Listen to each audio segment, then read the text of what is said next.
శ్రీ గణేశాయ నమః. ఓ సర్వాధార, మయూరేశ్వర, సర్వసాక్షి గౌరీకుమార, ఓ అచింత్య లంబోదర, శ్రీ గణపతి పాహిమాం పాహిమాం. నీవు సకల గణాలకు ఆదీశ్వరుడు, అందుకే నిన్ను గణేశుడని అంటారు. సకల శాస్త్రాలు నిన్ను అంగీకరిస్తున్నాయి. మంగళరూప, ఫాలచంద్ర, శారద, వాగ్విలాసిని, నీవు పదాలను సృష్టించిన వాగీశ్వరివి. నీ అస్తిత్వము వలన జగత్తులోని వ్యవహారాలు నడుస్తున్నాయి. నీవు గ్రంథకర్తల దేవతవు. నీవు దేశానికి ఎల్లప్పుడూ భూషణానివి. అన్నిటి యందు నీ శక్తి అగాధము. జగదంబ, నీకు మనఃపూర్వక నమస్కారం. ఓ పరబ్రహ్మ, సాధు సజ్జన ప్రియ, ఓ సగుణరూప, పండరీనాథ, కృపాసాగర, పరమదయామయ, పాండురంగ, నరహరి. నీవు అందరినీ నడిపించే సూత్రధారివి. నీవు జగమంతటా వ్యాపించి ఉన్నావు. సకల శాస్త్రాలు నీ స్వరూపాన్ని పరిశోధిస్తున్నాయి.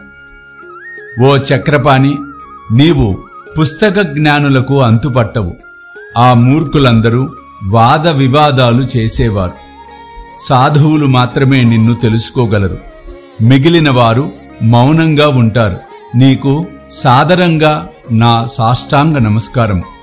ఓ పంచవ్రక్త, శంకర, కపాలధారి, ఓ నీలకంఠ, దిగంబర, ఓంకార స్వరూప, పశుపతి, నీ నామాన్ని స్మరించిన వారి దైన్యము వెంటనే తొలగిపోతుంది. ధూర్జటి, నీ నామము యొక్క మహిమ ఇటువంటిది. నీ చరణాలకు వందనము చేసి నేను ఈ స్తోత్రాన్ని రచిస్తున్నాను.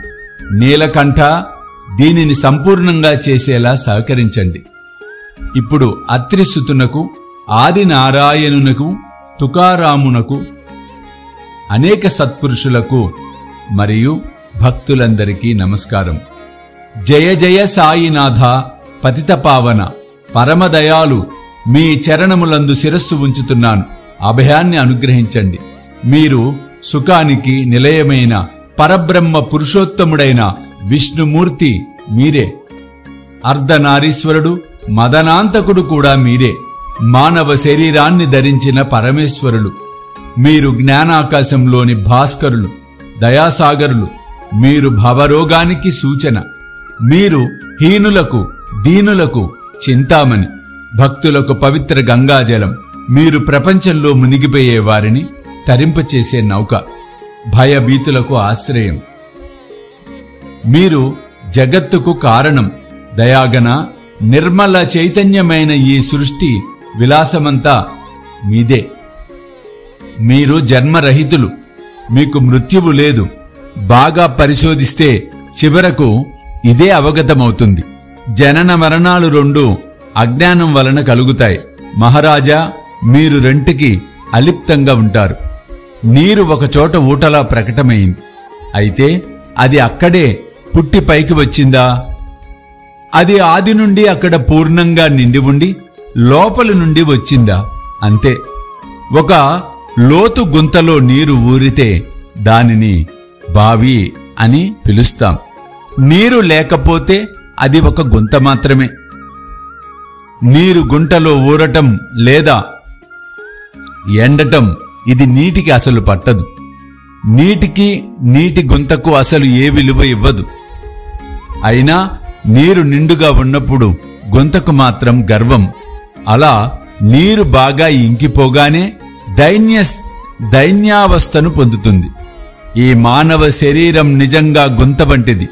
ఇందులో శుద్ధ చైతన్యం, నిర్మలమైన నీరు. గుంతలు అసంఖ్యాకంగా ఉన్నా నీరు అన్నింటిలో ఒక్కటే. దయామయ, జనన మరణాలకు అతీతమైన మీరు అజ్ఞానమనే పర్వతాన్ని ఛేదించడానికి వజ్రాయుధం కావాలి. భూమిపై నేటి వరకు అనేక గుండాలు వెలిశాయి. ఇప్పుడు ఉన్నాయి, ఇక ముందు ఉంటాయి. ఆయా ప్రత్యేకమైన గుండానికి విశేషమైన నామరూపాలు ఉంటాయి. వాని ద్వారానే గుర్తించగలం. అయితే చైతన్యాన్ని నీవు, నేను అని అనటం ఉచితం కాదు. ఎందుకంటే చైతన్యంలో ద్వైతం లేదు కనుక. పైగా చైతన్యం జగమంతటా వ్యాపించి ఉంటుంది.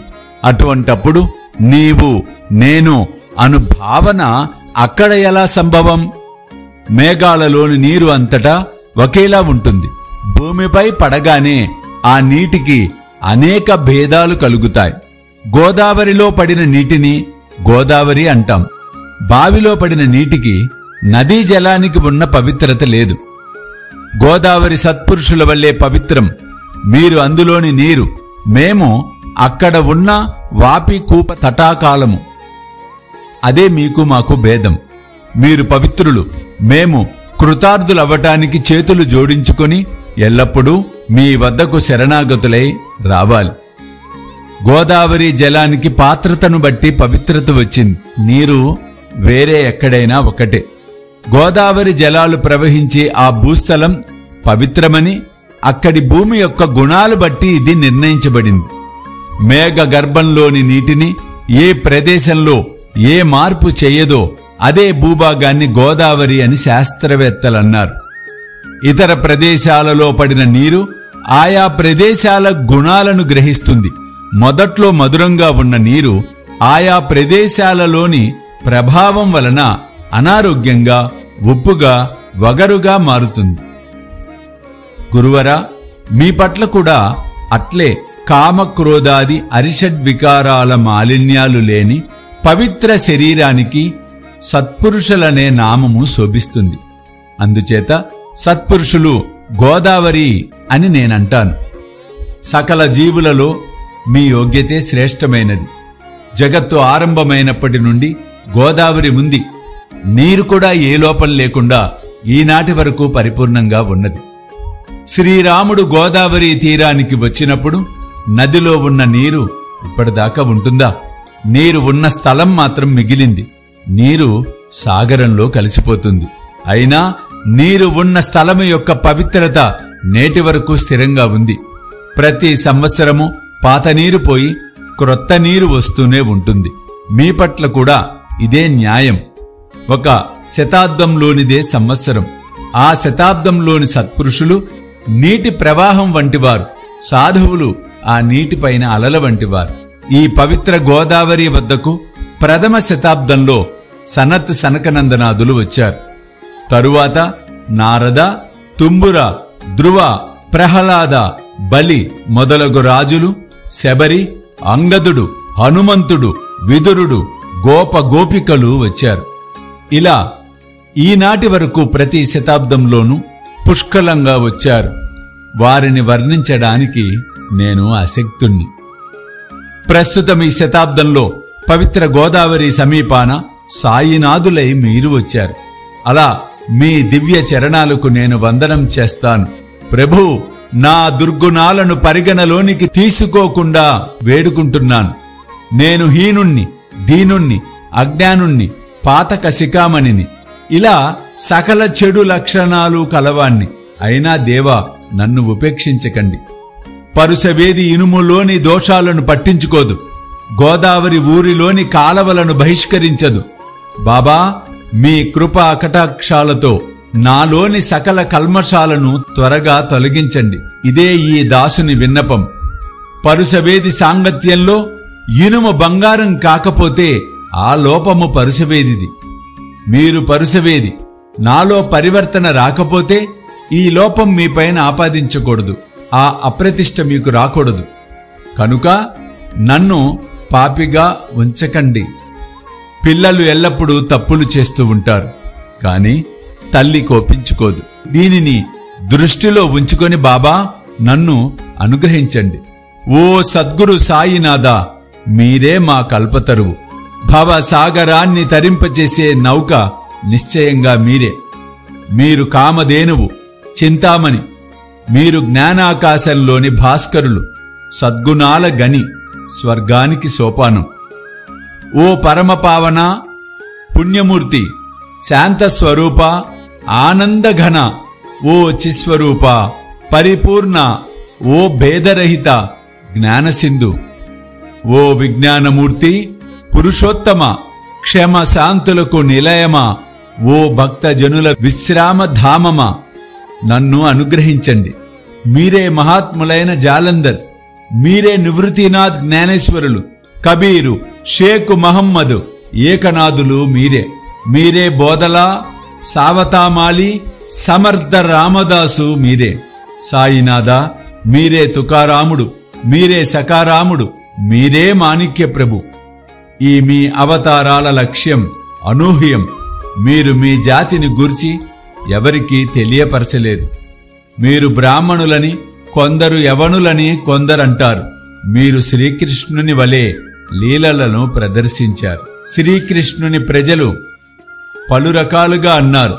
కొందరు ఎదుకుల భూషణుడని అన్నారు, కొందరు పశువుల కాపరి అని అన్నారు. సుకుమార బాలుడని యశోద అన్నది, మహాకాలుడని కంసుడన్నాడు, ప్రేమమయుడని ఉద్ధవుడంటే జ్ఞానశ్రేష్ఠుడని అర్జునుడన్నాడు. ఆ విధంగా గురుదేవా, ప్రజలు మిమ్మల్ని వారి మనసులకు తోచినట్లు భావిస్తున్నారు. మీ నివాస స్థానం మసీదు. మీ చెవులు కుట్టి ఉండేవి. మీరు పాటించిన మహమ్మదీల నైవేద్య పద్ధతులను చూచి ప్రజలు మిమ్ములను ముసల్మాను అని తలిచారు. కాని దయాగన మీ అగ్ని ఆరాధనను గని మీరు హిందువని మా మనసులకు నిశ్చయమైనది. ఈ వ్యావహారిక భేదాలలో తార్కికులు తర్జన భర్జనలు చేస్తారు, కాని జిజ్ఞాసులు, భక్తులు వీటిని పట్టించుకోరు. మీది పరమ బ్రహ్మస్థితి. జాతి మతాలు మీకు వర్తించవు. మీరు అందరికీ గురుమూర్తి. హిందూ ముసల్మానులలో వైరభావము ఉన్నది. వారిలో ఐక్యతను కలిగించటానికి, భక్తులకు మీ లీలలను చూపించటానికి మీరు మసీదులో అగ్ని ఆరాధన చేశారు. మీరు జాతి మతాలకు అతీతమైన సాక్షాత్ సద్వస్తువు, పరబ్రహ్మ. అందువలన మీరు తర్కానికి అంతుచిక్కరు. తర్క వితర్కాల గుర్రపు స్వారీ మీ వద్ద నిలువజాలదు. అటువంటప్పుడు నా మాటలు నిలువగలవా? అయినా మిమ్మల్ని చూచి నేను మౌనంగా ఉండలేను. కారణం, వ్యవహారంలో స్తుతించటానికి సాహిత్యంలోని మాటలే సాధనాలు. మీ అనుగ్రహంతో ఎల్లప్పుడూ వర్ణిస్తూ ఉంటాను. సత్పురుషుల ఘనత గొప్పది, దేవతల కంటే అధికం. ఎందుకంటే సత్పురుషుల వద్ద నా, నీ అన్న భేద భావనలు ఉండవు. హిరణ్యకశిపుడు, రావణుడు దేవుణ్ణి ద్వేషించుట వలన వధింపబడ్డారు. అలా సత్పురుషుల చేతిలో వధింపబడిన వారు ఒక్కరైనా లేరే? గోపీచందు జాలంధరుని పెంటకుప్పలో పాతిపెట్టినప్పుడు ఆ మహాత్మునికి దుఃఖము కలగలేదు సరికదా? పైపెచ్చు ఆ రాజును ఉద్ధరించి చిరంజీవిగా మార్చాడు. ఇటువంటి సత్పురుషుల మహిమలను ఎంతని వర్ణించగలను? సత్పురుషులు సూర్యనారాయణుని వంటివారు. వారి కృపా జ్ఞాన ప్రకాశం. వారు చల్లటి సుఖాన్నిచ్చే చంద్రుని వంటివారు. వారి కరుణ వెన్నెల వెలుగు. సత్పురుషులు కస్తూరి వంటివారు. వారి కృప పరిమళం వంటిది. సత్పురుషులు చెరుకు రసం వంటివారు. వారి కృప మధురం. సత్పురుషులు దుష్టుల పట్ల, శిష్టుల పట్ల సమాన దృష్టిని కలిగి ఉంటారు. అంతేకాదు, పాపుల పట్ల వారికి ప్రీతి ఎక్కువ. గోదావరి జలంలో శుభ్రపరచటానికి మలిన వస్త్రాలే వస్తాయి. శుభ్రమైన బట్టలు గోదావరికి దూరంగా పెట్టెలో ఉంటాయి. పెట్టెలోని బట్టలు కూడా ఒకప్పుడు శుభ్రపరచటానికి గోదావరికి వచ్చినవే. ఇక్కడ ఆ పెట్టే వైకుంఠము, మీరు గోదావరి.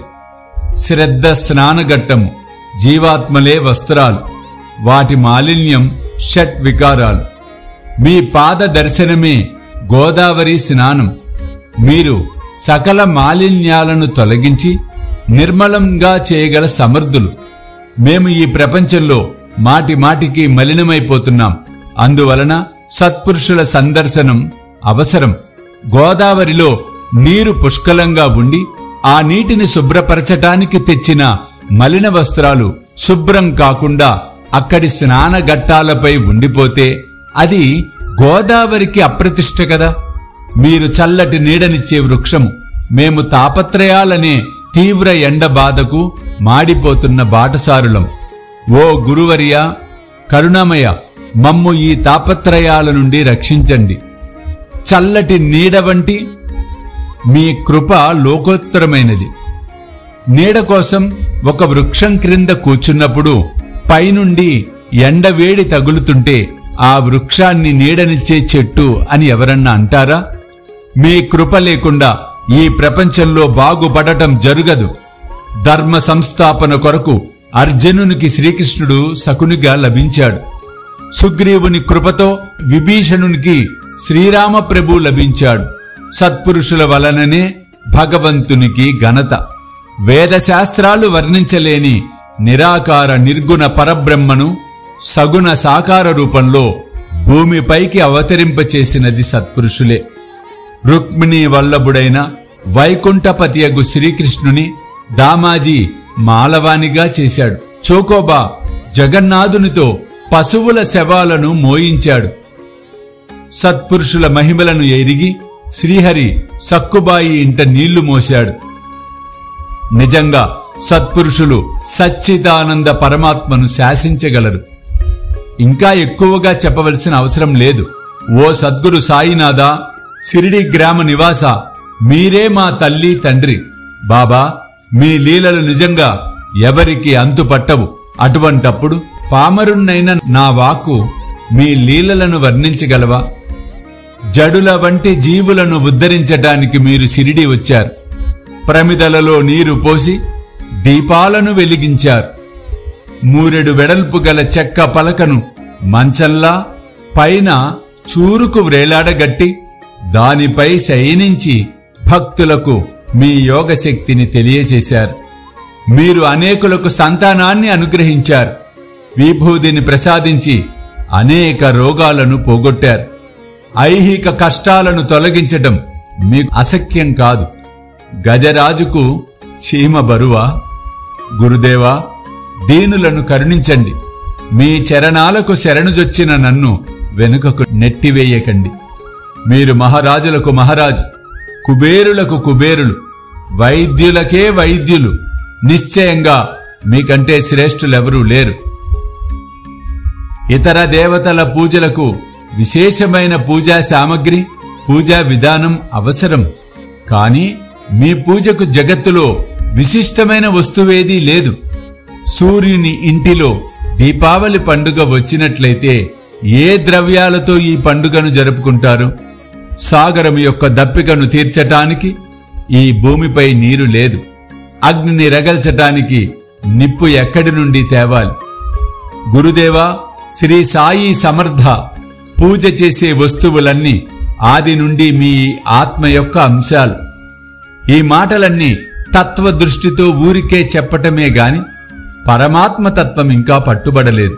అందువల్ల అనుభవ జ్ఞానము లేకుండా చెప్పే మాటలు నిరర్ధకం. మీ పూజను వ్యావహారికంగా చేయటానికైనా నాకు సామర్థ్యము లేదు. అందువలన గురుదేవా, అనేక కల్పనలతో మీ పూజ చేస్తాను. దయామయ, ఈ దాసుని యొక్క పూజను స్వీకరించండి. ఇక ప్రేమాశ్రువులతో మీ చరణాలను ప్రక్షాళన చేస్తాను. సద్భక్తి అనే చందనాన్ని రాస్తాను. శబ్దాలంకారాల కఫినిని సమర్పిస్తాను. ప్రేమ భావాల సుమమాలను మీ కంఠానికి అలంకరిస్తాను. నా దుర్గుణాలను ధూపంగా దహించి వేస్తాను.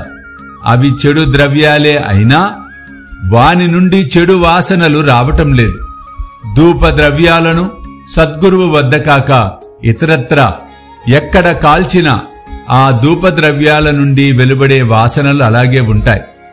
ధూపద్రవ్యాలు అగ్నిని తాకగానే తక్షణం వాని సువాసనలు వెలువడతాయి. మీ వద్ద వ్యతిరేకంగా జరుగుతుంది. మాలిన్యాలు అగ్నిలో కాలిపోయి సద్గుణాల పరిమళం ప్రపంచానికి తెలిసేలా మిగిలి ఉంటుంది. గంగా జలంలోని మురికి పోగానే నీరు నిర్మలమవటం సహజం. మనసులోని మాలిన్యం పోయి మనసు నిర్మలమవుతుంది. గురుదేవా, నేను మాయా మోహాలనే దీపాలను వెలిగిస్తాను. దాని వలన వైరాగ్య ప్రభలను లాభంగా పొందేలా అనుగ్రహించండి.